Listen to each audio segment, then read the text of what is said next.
Olá, meu nome é Ney Herman. Está começando mais uma edição do programa Lente Aberta aqui na TV, a TV Educativa dos Campos Gerais. Hoje nós vamos falar sobre um tema muito importante que vem revolucionando a justiça em vários países e também no Brasil, a justiça restaurativa. Comigo no estúdio está a doutora Jurema Gomes, que é juíza da Primeira Vara da Fazenda Estadual e também juíza da Comissão de Justiça Restaurativa do Tribunal de Justiça. Doutora, muito bem-vinda. Eu que agradeço o convite por falar de um tema que me é tão caro. Nós voltamos em instantes com o programa Lente Aberta. Por favor, fique conosco.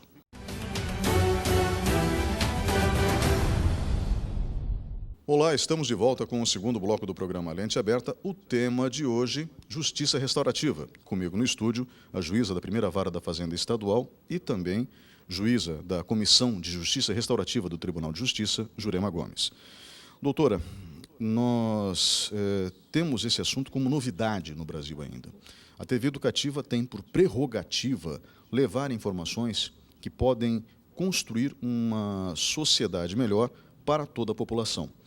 Nem sempre um tema como esse ganha espaço de 50 minutos, 60 minutos, como está ganhando hoje na TV aberta. E eu gostaria de começar pelo básico. O que é justiça restaurativa? A justiça restaurativa é uma nova forma de resolução de conflitos. Ela resgata a ancestralidade, ela resgata o diálogo, ela resgata a compreensão mútua, né? Eu, como magistrada, eu muitas vezes vejo que a minha sentença ela não é eficaz, ela não é cumprida, ela não resolve efetivamente o conflito existente entre as partes. Porque hoje, no processo, nós temos a lide processual, que é aquilo que o cliente conta para o advogado fez um recorte daquela história e coloca nos autos. Mas muitas vezes nós observamos que a lide sociológica ela é muito mais ampla. Há questões subjacentes àquele conflito que importa muito mais às partes do que efetivamente está no processo. E a justiça restaurativa, como ela traz esse resgate do diálogo, da contação de histórias, nós conseguimos entender realmente o que permeia aquele problema. Muitas vezes o conflito ele nasceu pequeno, ali um cachorro que fez suas necessidades na grama do vizinho. O vizinho não gostou, aquilo não foi resolvido desde o início, vai crescendo, crescendo, que muitas vezes, eu já vi situações assim no meu dia a dia forense, se transforma num homicídio, porque aquele pequeno conflito não foi tratado. Então, o que estava no processo judicial era um homicídio. Mas a lide sociológica ela iniciou há anos atrás com aquele problema do cachorro dos vizinhos, né? Então, a justiça restaurativa ela resgata isso, você compreender o outro, você entender a história do outro para, então, tentar resolver o conflito. Onde se origina a justiça restaurativa? Que povo ao redor do mundo inspirou essa prática? As comunidades maores, navarro, seja as comunidades do Canadá, da Austrália, dos países ali da Oceania. Nós trazemos essas práticas, nós resgatamos essas práticas dessas comunidades, da forma como eles resolvem os seus conflitos em comunidade. Porque o conflito ele é um fenômeno social. E é um fenômeno social importante. O conflito ele é fomentador de grandes transformações, de evolução. Então, nós temos que tratar o conflito dessa forma, não só no seu aspecto negativo, mas como esse conflito pode transformar a sociedade.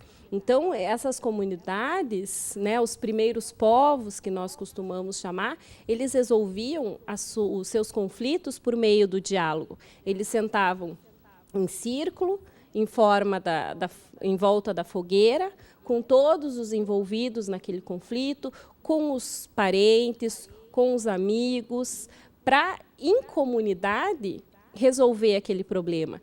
E a comunidade se comprometendo com a resolução daquilo, porque o conflito, muitas vezes, ele não pode ser resolvido só pelas partes envolvidas no conflito. Eles precisam ter o apoio da comunidade.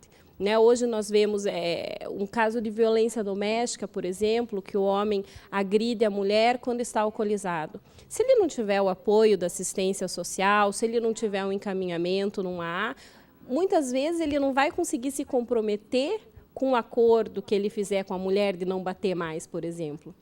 Então, a comunidade precisa se envolver. O conflito é um fenômeno social e tem que ser abarcado e resolvido junto com a comunidade. Pelo que eu pude entender, então, o conceito surge em povos considerados primitivos, embora não fossem assim, povos indígenas do continente norte-americano e da Oceania. Isso. Mas eu me lembro de uma história, e eu gostaria que a senhora me ajudasse, da Nova Zelândia, em particular, onde os maoris vivem. A Nova Zelândia foi colonizada pela Inglaterra, a língua oficial é o inglês, mas a cultura maori foi muito interpretada e pela comunidade que emigrou para a Nova Zelândia, melhor dizendo, e também foi incorporada no modo de vida da Nova Zelândia, Sim. pelo menos vários aspectos da comunidade maori, da vida maori, do estilo de vida. Visível isso, por exemplo, no time de rugby da Nova Zelândia, quando eles fazem a famosa dança.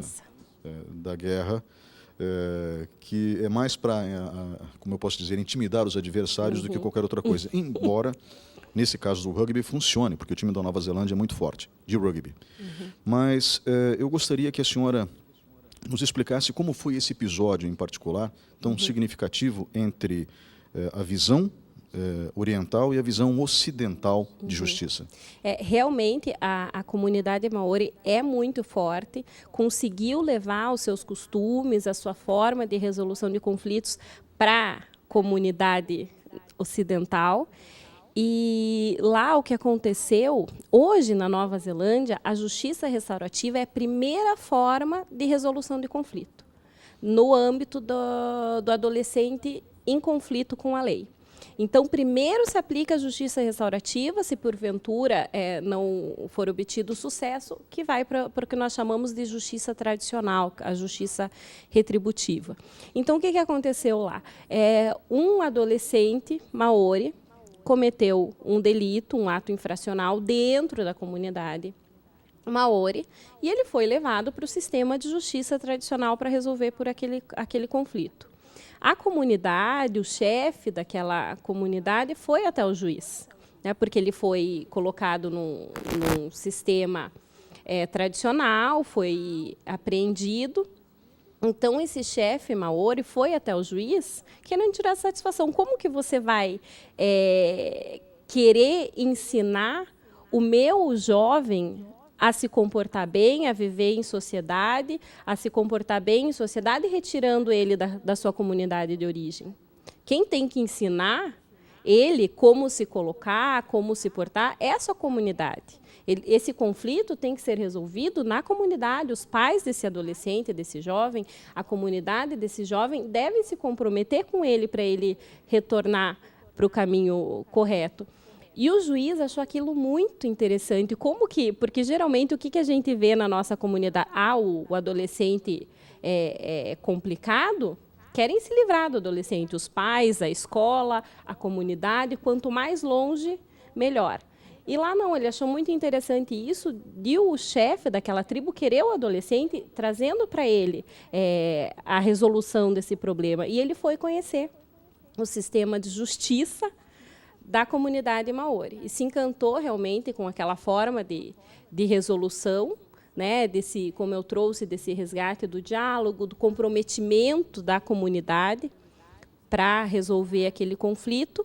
E, então, começou, né, uma luta para que esse sistema fosse levado para o sistema tradicional de justiça. Então, hoje, todo o sistema de justiça da infância e juventude da Nova Zelândia tem como primeira atuação a justiça restaurativa. Eu gostaria que a senhora explicasse o passo a passo do processo desenvolvido por essas comunidades, como eu disse, ditas primitivas, embora não fossem, tanto da América do Norte quanto da Oceania, que pregam a convivência em comunidade para superar, digamos, atos que são considerados ilícitos por elas mesmas. A senhora falou da roda, do círculo em torno da fogueira, como que se dá a vez para cada um falar, o que se busca entender, se é a origem do conflito, quando o mal já está feito, como que o mal é compensado? Na justiça retributiva, o mal é compensado com a privação de liberdade. A pessoa é condenada a ficar presa. Mas na justiça restaurativa, como que se dá a compensação do mal? Eu gostaria que a senhora nos explicasse esse passo a passo. Como você disse, o sistema retributivo, ele paga o mal com o mal. Né? É um sistema que a gente fala meio esquizofrênico. Eu quero deixar bem claro que a justiça restaurativa não é abolicionista penal, ela não defende o abolicionismo, não defende o fim da pena, não defende o fim das prisões, mas a gente defende uma reflexão desse sistema, né? Porque, como eu trouxe das comunidades maores, nós segregamos as pessoas para mostrar, para ensiná-las como elas devem viver em comunidade. Então, elas ficam isoladas para aprender a viver em comunidade, para reparar o seu mal. E a justiça restaurativa, né? Você quer saber como que ela acontece. Então, nós trabalhamos com um formato circular. As pessoas elas são colocadas em círculo, né, nas comunidades, nos primeiros povos sentavam em volta da fogueira, hoje nós não fazemos a fogueira, mas nós temos o que nós chamamos de centro. Né? Geralmente nós colocamos um tapete, alguma coisa ali, com alguns objetos que sejam importantes para aquelas pessoas. Às vezes a gente pede para levar foto da família, algum objeto pessoal que sinta importante. E como que se desenvolve? Primeiro, as pessoas são ouvidas individualmente, porque a base da justiça restaurativa é a voluntariedade. Então, primeiro nós ouvimos a vítima, depois o ofensor, para ver se elas têm interesse de participar daquela prática.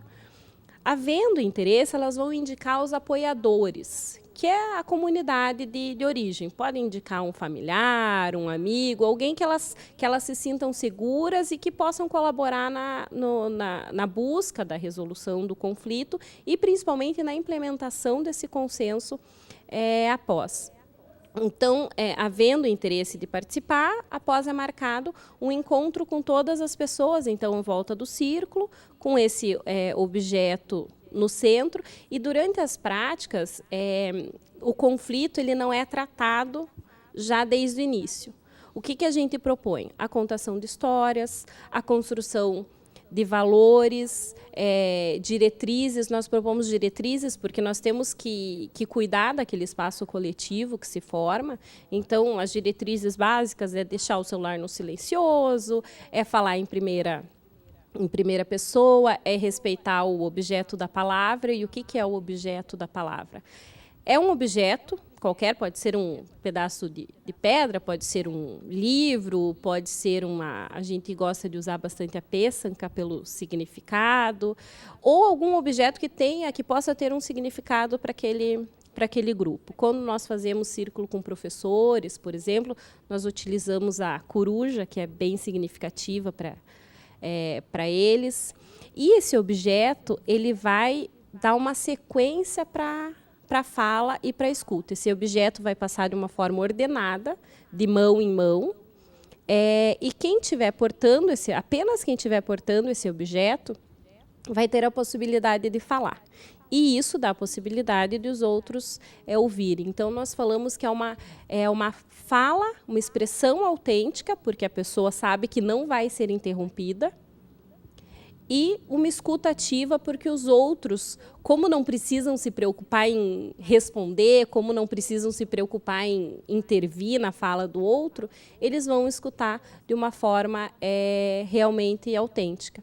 Então, isso traz o respeito, porque nós que participamos de reuniões, um está falando, o outro interrompe, há aquela conversa paralela, e no círculo de construção de paz, que é essa metodologia que nós utilizamos para aplicar a justiça restaurativa, isso não acontece. Então, depois que todos compreendem essa importância do objeto da palavra, das diretrizes, depois que se constroem valores, as pessoas geralmente são convidadas para falar de um valor, de um princípio que ela acha importante na vida dela, que ela quer que seja observada naquele momento. Depois de toda essa contação de história, que eu começo a compreender o outro, entender o outro, que a gente vai para o tema conflituoso. Né? Então, o conflito não é já tratado no início. Antes, a gente propõe essa compreensão mútua para depois entrar na resolução do conflito. Como se fosse uma construção da regra do jogo. Isso, justamente. Uhum. O que eu quero que aconteça para eu me sentir seguro nesse espaço. Depois de construída a regra do jogo, daí entra-se na história do conflito desde o início? Sim, primeiro, as pessoas, como a gente propõe que se fale em primeira pessoa, a gente traz muitos sentimentos. Porque quando você, muitas vezes, isso na vida cotidiana, às vezes a gente magoa alguém e não sabe. É verdade. Né? Então, quando eu ouço do outro o que ele sentiu com a minha ação ou com a minha inação, eu começo a me responsabilizar por aquilo. Né? Isso a gente vê muito na violência doméstica, por exemplo.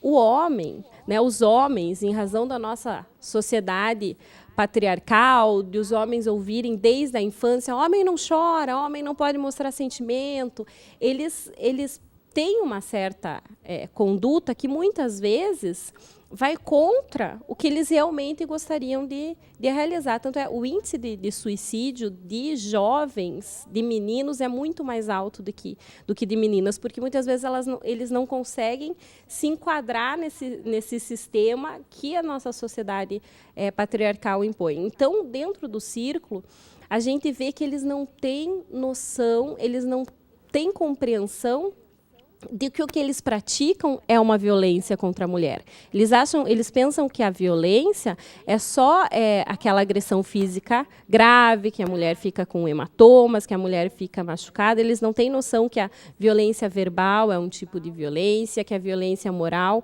é um tipo de violência. Então, a partir do momento que eu ouço o outro falando do seu sentimento, olha, quando você falou isso, quando você me chamou de louca, eu senti tal coisa.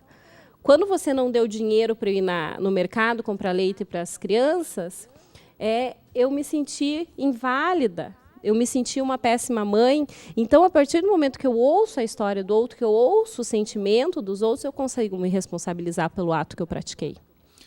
Bem, e a reparação do mal?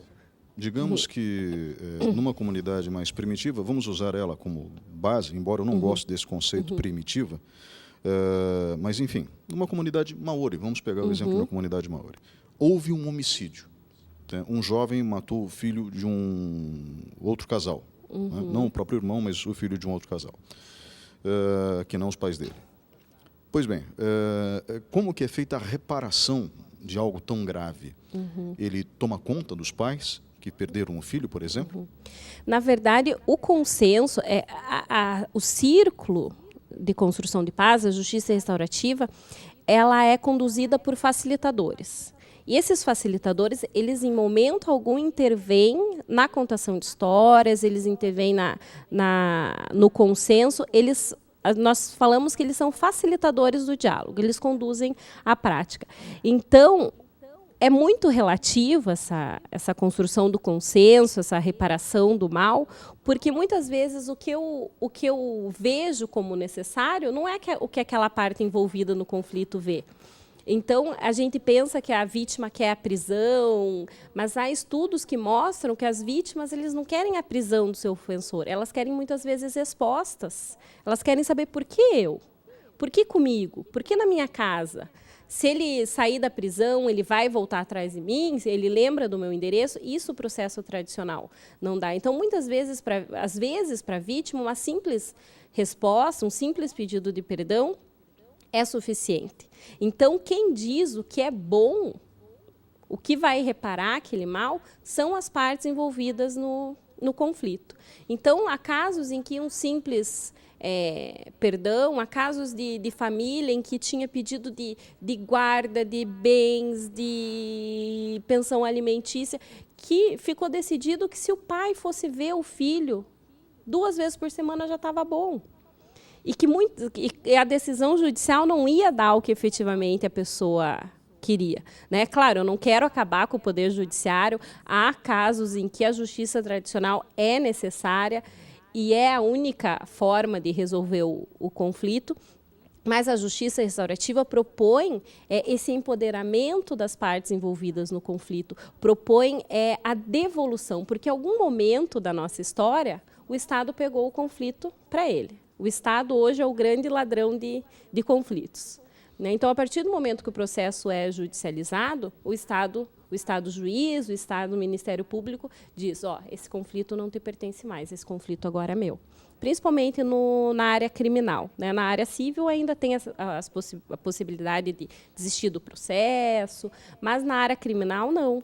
Então, na violência doméstica isso fica muito forte, porque muitas vezes as mulheres continuam convivendo com seus maridos, e elas chegam na audiência, olha, ele melhorou, ele está fazendo tratamento, ele está indo no AA, ele voltou a trabalhar, então eu quero acabar com esse processo. O que o juiz e o promotor dizem? Não, esse processo, esse conflito que é teu, não te pertence mais. Esse conflito é meu.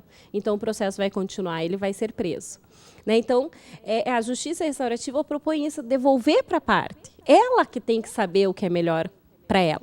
Claro, com a colaboração de profissionais capacitados, a justiça restaurativa ela é um pouco intuitiva, mas ela demanda técnica, assim como a mediação, a conciliação, a justiça restaurativa demanda técnica para sua realização.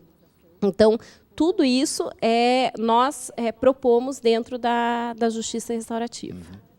Mas, assim como um simples perdão pode valer, voltando para a tribo Maori, pode também prevalecer o fato de que, no exemplo que eu dei, de um jovem matando o outro, aquele que matou acabar se responsabilizando voluntariamente pelos cuidados na velhice com o casal que perdeu o filho. Sem dúvida. Se esse for o interesse de todos os envolvidos, isso pode acontecer, inclusive financeiramente, pode haver um comprometimento de um pagamento de pensão mensal, pode haver um comprometimento de cuidado mesmo emocional, mas isso com a concordância de todos, né? É totalmente voluntário. Porque se for para nós repetirmos a justiça tradicional, né, na justiça restaurativa, não tem por que nós propormos essa nova modalidade de resolução de conflito. Então, não é nada imposto. As pessoas devem construir aquilo, né, conforme as suas necessidades e possibilidades. Então, as necessidades de todos são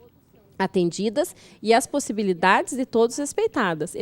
Não adianta eu me comprometer com algo que eu não vá conseguir cumprir depois. Né? Então, isso tem que ficar bem claro. Né? O acordo só é fechado, como a gente diz, só é firmado se eu realmente conseguir me comprometer com aquilo que eu estou me propondo. Doutor, obrigado pela participação nesse bloco. Nós vamos agora para um breve intervalo e voltamos em instantes.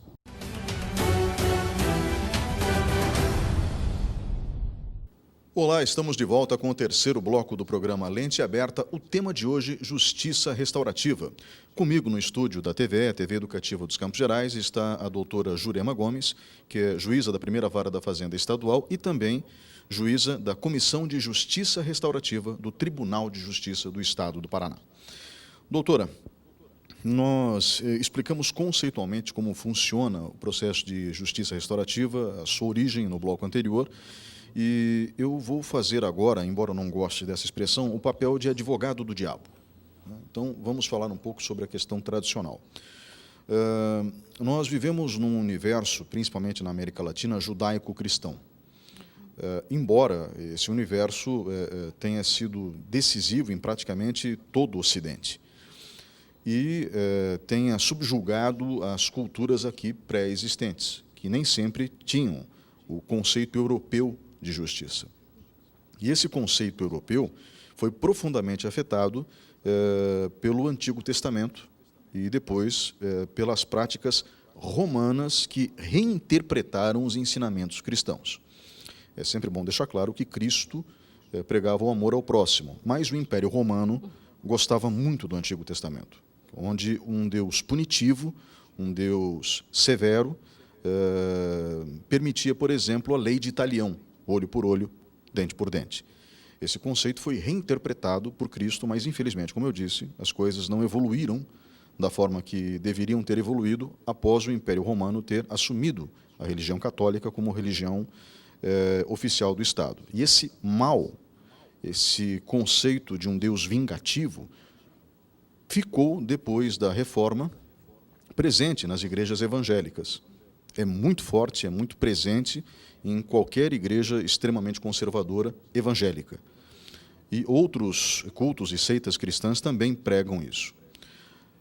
Mesmo alguns intelectuais acabam perpetrando, independente da corrente ideológica, conceitos extremamente negativos sobre a humanidade, a própria humanidade. Jean-Paul Sartre, eu não quero tirar a frase de contexto, mas ele dizia isso: o inferno é o outro. Infelizmente, em vários momentos, ele tem razão. Né? Quem lida com pessoas no atendimento ao público, por exemplo, ouve reclamações diariamente, sabe disso. Mas não, o inferno não é o outro. E se a gente usar os princípios de quem teve suas ideias distorcidas ao longo da história, que foi Jesus de Nazaré, então a gente acaba percebendo que alguma coisa não andou bem ao longo dos últimos séculos. E, com base nessa cultura vingativa, opressora, que se resume na lei de Talião, ou seja, olho por olho, dente por dente, como que trabalha a justiça restaurativa? Porque é a mesma coisa que eu chegar para um indiano e sugerir para ele, repito, estou fazendo papel de advogado do diabo, sugerir para ele que ele me acompanhe num lanche no McDonald's. Ele não vai querer, porque eles não comem carne bovina. Né? Como que vocês lidam com isso? Na verdade, é um desafio muito grande. Né? Não é fácil em razão dessa cultura vingativa que nós temos, como você trouxe. Nós falamos a justiça restaurativa é uma mudança paradigmática enorme. Então, nós temos grandes desafios. Nós vivemos um clima, né, de intolerância muito grande. E as pessoas estão realmente cada vez mais vingativas. Nós vemos as vinditas populares, os linchamentos públicos. As pessoas hoje respondem, hoje não, mas em razão da mídia, da disseminação da informação muito rápida, isso nos chega de uma forma muito acelerada. Mas as pessoas respondem o mal com o mal, respondem a violência com violência, em razão dessa herança que nós temos. O que nós temos feito? Nós temos feito palestras, falando sobre o tema, e nessas palestras, nessas conversas, nós mostramos os resultados. Porque os resultados da justiça restaurativa, os depoimentos das pessoas que participam das práticas restaurativas, falam por si só. Nós temos um índice de consenso aqui em Ponta Grossa. Quando nós iniciamos em 2015, o nosso índice de consenso estava em 96%. O ano passado, nós tivemos um índice de consenso de 97%. E esse ano, os dados até agosto, nós temos um índice de consenso de 96%. E nós passamos até para ter histórias para contar, em razão justamente dessa grande dificuldade que nós temos de trazer essa nova cultura, de tirar um pouco a cultura da sentença, a cultura da violência, a cultura da vingança, e trazer essa cultura da pacificação social, da retomada do diálogo. Nós temos gravado alguns depoimentos de pessoas que participam dessa prática. Até ontem nós estávamos fazendo a edição de um vídeo de um casal que se envolveu em crime, em violência doméstica e familiar. E o depoimento da mulher é muito interessante. E tem um momento que ela fala assim: hoje eu sou uma mulher que tem coragem. Hoje eu consigo tomar a decisão. Então, a vida inteira, provavelmente, essa mulher sendo subjugada, ouvindo que mulher não tem vez, ouvindo que mulher não tem voz. E, a partir do momento que ela reconheceu o seu potencial, hoje ela se sente segura e corajosa para tomar algumas decisões. Então, para a gente tentar tirar um pouco essa visão, tentar deixar para trás um pouco essa sociedade mais vingativa, essa cultura mais vingativa, a gente vem trazendo os números, trazendo os resultados e trazendo os depoimentos de pessoas que participaram, que isso é muito feliz. Aqui em Ponta Grossa, a justiça restaurativa já virou uma realidade.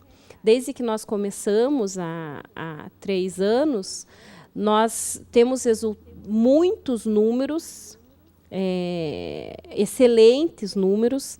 Nós conseguimos aprovar uma legislação municipal que traz as práticas restaurativas como uma política pública. Porque a justiça restaurativa ela não precisa ser usada somente para resolver conflitos judicializados. Eu posso resolver conflitos no meu ambiente de trabalho, eu posso resolver os conflitos ali com o meu vizinho, que ainda não chegaram ao fórum. Então, a gente quer tentar trazer um pouco dessa cultura. Aqui em Ponta Grossa nós estamos conseguindo isso, né? O CENSE está capacitado em Justiça Restaurativa, que é o Centro de Internação de Adolescentes em Conflito com a Lei. Nós temos guardas municipais capacitados em Justiça Restaurativa. Nós temos policiais militares. Recentemente nós iniciamos um projeto na saúde pública, nós temos psicólogos, assistentes sociais. A nossa ideia é que todas as pessoas que, de alguma forma, em algum momento, atuem numa situação conflitiva, ela já, desde o início, tenha uma postura diferente, né? Desde o policial militar até uma assistente social que atende um problema de adolescente, de criança. Então, eu falo que a gente quer fechar o cerco do conflito. Todas as pessoas envolvidas, direto ou indiretamente, no conflito, que elas tenham essa ferramenta social diferenciada para atender a população. Doutora, eu continuo fazendo o papel de advogado Claro. do diabo. Eu preciso fazer isso. Aliás, eu usei uma metáfora muito pobre anteriormente, no fim da primeira colocação que eu fiz, quando eu comparei com um indiano entrando no McDonald's. Né? Mas é sempre bom lembrar que no cardápio do McDonald's tem o McChicken. Então, ele não precisa, continua sendo uma metáfora pobre, mas não precisa necessariamente se preocupar com a carne bovina. O que eu quero dizer com essa brincadeira é que existe sempre uma solução. Né? Então, dito isso, e essa solução a senhora acaba de demonstrar pelos índices de eficiência da justiça restaurativa, ou seja, 96% de resolução nos conflitos é fantástico, mas existem situações, a senhora falou do CENSE, por exemplo, onde ficam os jovens infratores que cometem crimes graves. É bom deixar isso claro. E o que seria um crime grave? Latrocínio, homicídio, coisas desse gênero. Que essa política vem sendo aplicada ali. Vamos usar um exemplo, de novo, fazendo o papel de quem, entre aspas, não acredita, embora eu acredite na prática da justiça restaurativa. Teve um jovem que foi preso por tentativa de homicídio em relação à irmã, tentou matar a irmã, parece-me que não conseguiu, pelo menos é o que eu me lembro da história, e ele foi convidado por um jovem um pouco mais velho para fazer um assalto perto da antiga agência do Sicredi da Nova Rússia.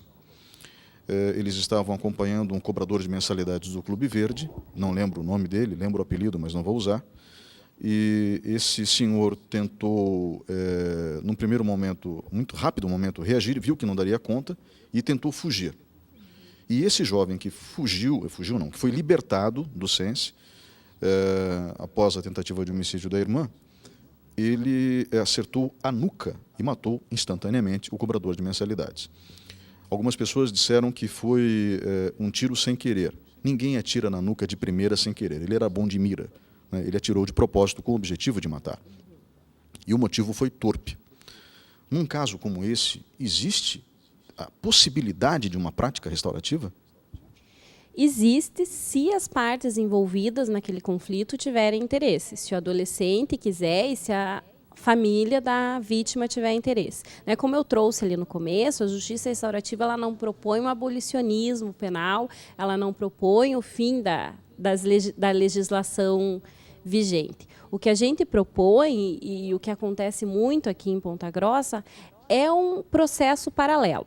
Então, pode haver o processo judicial pode continuar em trâmite, mas o que a gente propõe é essa conversa paralela. Porque muitas vezes o que a gente vê é que a prisão, a sentença condenatória, ela não traz uma efetiva responsabilização. Muitas vezes essas pessoas, esse jovem, por exemplo, que foi condenado, provavelmente condenado novamente, retornou para o CENSE novamente, ele se sente muito mais vítima do sistema, dessa sociedade muitas vezes falida, do que responsável por aquele delito que ele cometeu. Então, ele se sente, não, porque meu amigo também faz e a polícia pegou só eu. Isso a gente ouve Muito. Então, eles não se sentem responsáveis. Eles se sentem perseguidos, eles se sentem vítima do sistema. E, muitas vezes, essas pessoas violentas, elas não aprenderam na família, não aprenderam na sua comunidade responder o conflito, responder uma contrariedade de uma outra forma que não seja violência. Então, alguém, em algum momento, vai ter que ensinar. E o que a gente tem observado é que a simples prisão sem uma atividade paralela, a simples internação no SENSE sem uma atividade paralela, não traz essa responsabilização. Nesse caso que você trouxe, ele já tinha sido internado no SENSE. Se o sistema funcionasse efetivamente como a legislação prevê, porque o SENSE, a internação, é uma socioeducação. E o que é socioeducação? É socioeducar. Se ele saiu do SENSE praticando outro delito, se o réu saiu do debrando praticando outro delito, é porque não atingiu a finalidade primordial da lei, que é socioeducar, no caso do Estatuto da Criança e do Adolescente, e quer ressocializar, no caso do maior, né, no caso do Código Penal. Então, a justiça restaurativa traz essa possibilidade paralela da pessoa se comprometer. Como eu trouxe ali, quando eu ouço a história do outro, quando eu entendo, quando eu ouço o sentimento do outro em relação à minha conduta, eu posso começar a me responsabilizar com aquilo. Mas, assim, eu quero deixar muito claro, a justiça restaurativa não é milagrosa. A justiça restaurativa, ela não tem como foco o perdão, não tem como foco a falta de responsabilização legal daqueles que praticam um delito, que praticam uma ofensa, mas ela traz essa possibilidade de retomada do diálogo, de efetiva responsabilização. Porque, como eu disse, a prisão não traz a responsabilização. O que traz a responsabilização é o compreender efetivamente o que eu causei no outro. Uhum. Doutora, o que a justiça restaurativa propõe, não só no Brasil, mas em diversos países, como a senhora disse, é uma revolução em conceitos. Em 1988, um jornalista do New York Times escreveu um livro chamado De Beirute a Jerusalém. Thomas Friedman é o nome desse jornalista. Lendo o livro, é um livro-reportagem, você chega à conclusão que, infelizmente, a única solução para aquela região é, dentro do território ocupado, o extermínio de um dos dois povos, que eles não podem coexistir. Com o passar do tempo, várias experiências, principalmente com crianças, demonstraram que sim, é possível coexistir. E isso digo com o passar do tempo. Mas, ao mesmo tempo, comunidades ortodoxas, tanto dentro da comunidade palestina quanto dentro do Estado de Israel, ou seja, entre o povo judeu, pregam outra coisa. Muito se ouviu falar, na minha geração, da intifada, que nada mais era, nos anos 80, começo dos anos 90, de muçulmanos desarmados jogarem pedras em soldados israelenses armados até os dentes. Né? E os soldados israelenses se sentiam ofendidos com aquilo. Detalhe, repito, armados até os dentes. Né? Lembrando que os invasores ali, do ponto de vista da história recente da humanidade, no século XX, são os judeus e não os palestinos. Aquela história que a ONU falou no final da Segunda Guerra Mundial, o Holocausto realmente foi trágico, mas levar um povo sem terra para uma terra sem povo era mentira, porque os palestinos estavam ali, eles já viviam ali. Então você patrocinou, ou seja, nós ocidentais, através da ONU, patrocinamos a invasão de um território legitimamente ocupado. E hoje não tem o que fazer, o Estado de Israel está ali instalado. Aqui eu estou citando uma história de um conflito que vem sendo superado com várias demonstrações de boa vontade, mas que ao mesmo tempo é extremamente dramático. E num país como o nosso, de profunda desigualdade social e desigualdade educacional, essa proposta também é de difícil compreensão. Muitos que estão nos assistindo agora podem pensar, mas como que eu vou perdoar quem me roubou? Como que eu vou perdoar quem me bateu? Como eu vou perdoar quem matou um parente meu? E realmente é difícil, sendo que essas mesmas pessoas vão na igreja comungar, vão na igreja ouvir o pastor, tomara que o pastor seja bom pastor, que não apenas cobre o dízimo, mas que também oriente dentro das normas daquilo que seria o Novo Testamento. Estou falando de uma comunidade predominantemente cristã, mas, infelizmente, a mesma regra vale para quem é budista, para quem é espírita. Eu conheço muitos espíritas que são... o espiritismo prega o amor ao próximo de maneira irrestrita, né, assim como o budismo. E, infelizmente, existem budistas que não praticam aquilo que aprendem nos seus templos, assim como muçulmanos. Nós temos uma mesquita aqui em Ponta Grossa que também não praticam aquilo que o Corão prevê através das palavras de Muhammad. Né? Então, fica a pergunta. Além dos índices de eficiência, existe algum projeto tramitando em escolas para que esses conceitos sejam revistos? Vocês têm, pelo menos, um princípio de diálogo com a Secretaria Municipal de Educação, por exemplo? Sim. Nós temos um projeto aqui em Ponta Grossa. Na verdade, nós trabalhamos com vários projetos de justiça restaurativa e práticas restaurativas aqui em Ponta Grossa. Nós temos um projeto na comunidade.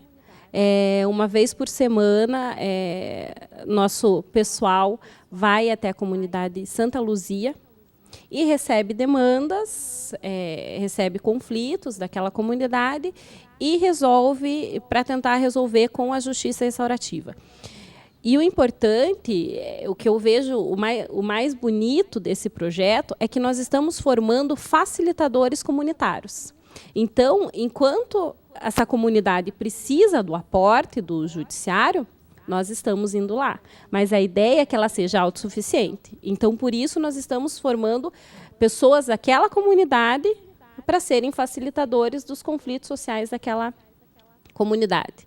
Para, em algum momento, nós podermos sair daquela comunidade e ir até o local. Mas sair não no sentido de abandonar.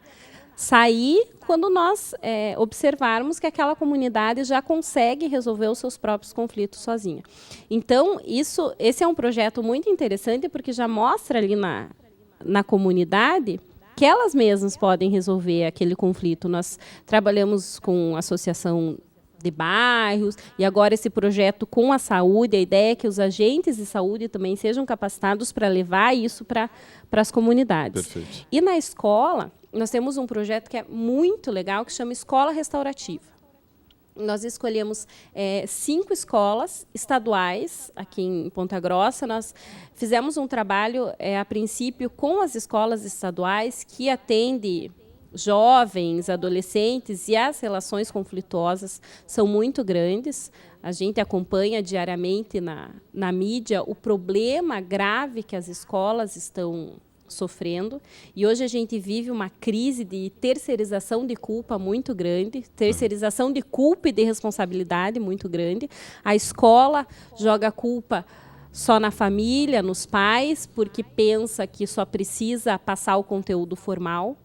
Os pais jogam a culpa na escola, nos professores, porque não querem educar, acham que educação tem que ser dada na escola. A comunidade joga a culpa nos pais e na escola, então ninguém mais se responsabiliza pelo jovem, pela criança, pelo adolescente. Então, esse projeto das escolas, a gente busca resgatar valores, a gente busca resgatar a conversa, busca resgatar o diálogo, busca resgatar o conhecimento do outro, o respeito. O nosso carro-chefe aqui em Ponta Grossa, em razão do grande comprometimento das diretoras, que é a Claudete e a Adriana, as diretoras do Borel.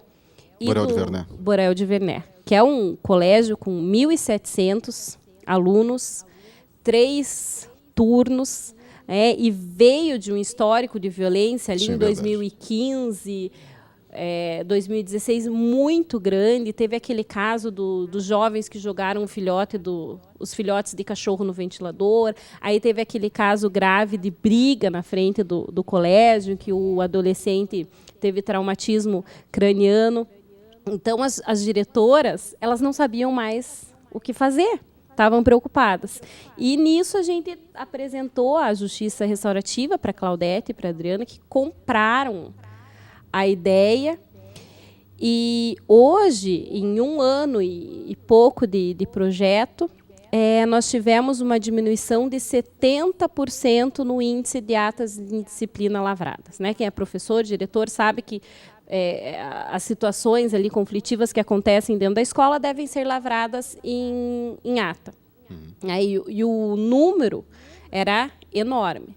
Em um ano de projeto, nós tivemos um decréscimo de 70% do índice de indisciplina lavrada e nenhum caso de violência física dentro da escola ou na frente da escola.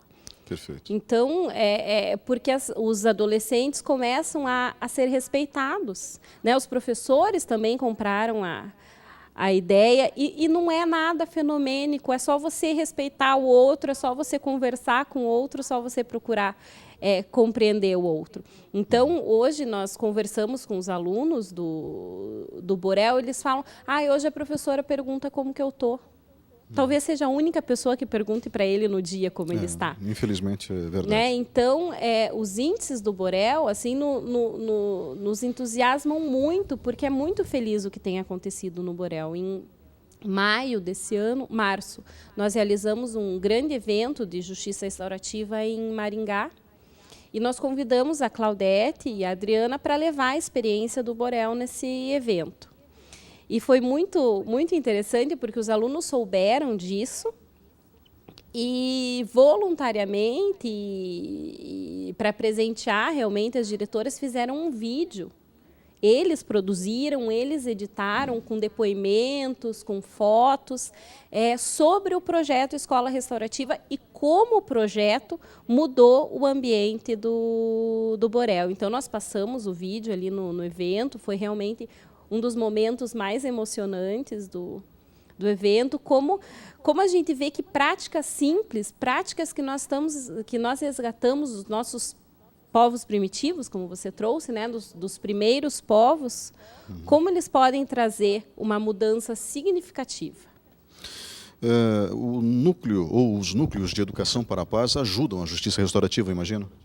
Nós temos um trabalho conjunto, nós participamos de reuniões, procuramos trabalhar em conjunto, porque a justiça restaurativa pretende construir a paz social, pretende construir uma sociedade não conflitiva. Né? Então, a gente procura trabalhar junto com a UEPG, que tem o núcleo do professor Ney, a gente trabalha junto. Isso.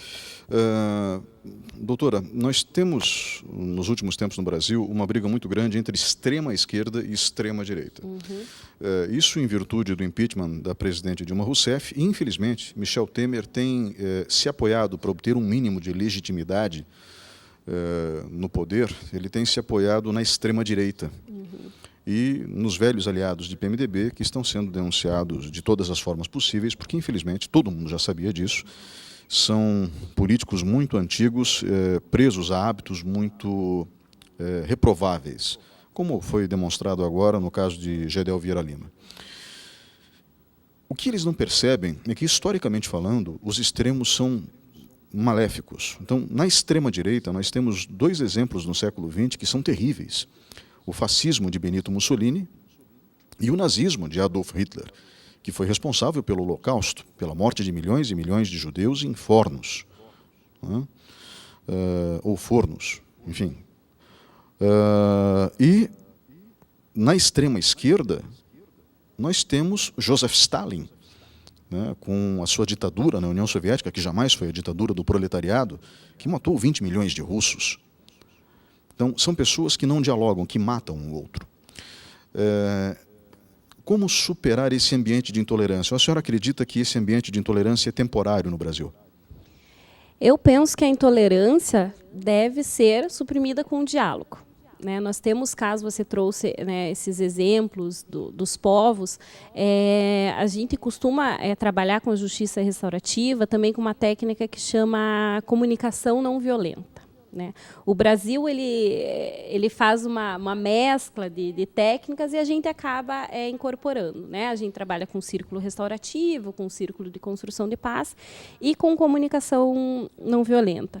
E nós temos um professor de comunicação não violenta aqui no Brasil, Na verdade, ele é israelense, mas veio para o Brasil há muito tempo. E ele trabalha com técnicas de comunicação não violenta e justiça restaurativa na faixa de Gaza. Ele e a esposa. Né? E ele nos relata que, claro, as dificuldades são enormes, mas que ele já vem alcançando, é um trabalho aí para anos, né, para décadas, não é um trabalho de 6 meses a 1 ano, mas que ele já tem resultados assim muito felizes. Então, eu penso que com o resgate do diálogo, a gente pode conseguir muita coisa, porque a intolerância, o que é intolerância? É a falta de compreensão do outro. A intolerância é isso. Eu não compreendo, eu sou intolerante com o outro porque eu não compreendo o outro. Eu não sei a história do outro. E a justiça restaurativa, as práticas restaurativas, resgata esse conhecimento do outro. A Kay Pranes, que é uma grande estudiosa da justiça restaurativa e quem a gente segue aqui no Brasil, ela é americana, ela tem uma frase que eu gosto muito, que a contação de história, a história do outro, nos une na nossa humanidade em comum. Todos nós somos seres humanos, todos nós queremos o bem, todos nós queremos ser bons, mas não sabemos como, porque não nos conhecemos e, principalmente, não conhecemos o outro. Então, realmente, nós estamos vivendo uma crise de intolerância e de extremos muito grande. Né? O Aristóteles ele diz que a virtude é o meio termo entre 2 vícios, é o meio termo entre 2 extremos. E como alcançar, né, essa virtude? Eu penso que é a pergunta da humanidade. Doutora, vamos encerrar apenas com o telefone e o endereço do Centro de Justiça Restaurativa aqui em Ponta Grossa? Isso, aqui em Ponta Grossa nós aplicamos as práticas restaurativas no Centro Judiciário de Solução de Conflitos e Cidadania, que fica na Avenida Visconde de Mauá, 2344, e o telefone para contato é 3309-1915. Repetindo o telefone? 3309-1915. Muito obrigado pela sua participação hoje aqui, doutora. Eu que agradeço. E muito obrigado a você que estava nos acompanhando até agora. O programa Lente Aberta fica por aqui. Como eu já disse em outras ocasiões, nós temos a intenção de ajudar a comunidade fazendo com que ela se conheça, mas também conheça assuntos que fazem parte da história da humanidade e automaticamente também nos influenciam. O telefone para sugestões de temáticas para este programa, mas utilizando apenas o WhatsApp, por favor, é 99112 1010. 99112 1010. Um grande abraço e até a próxima semana.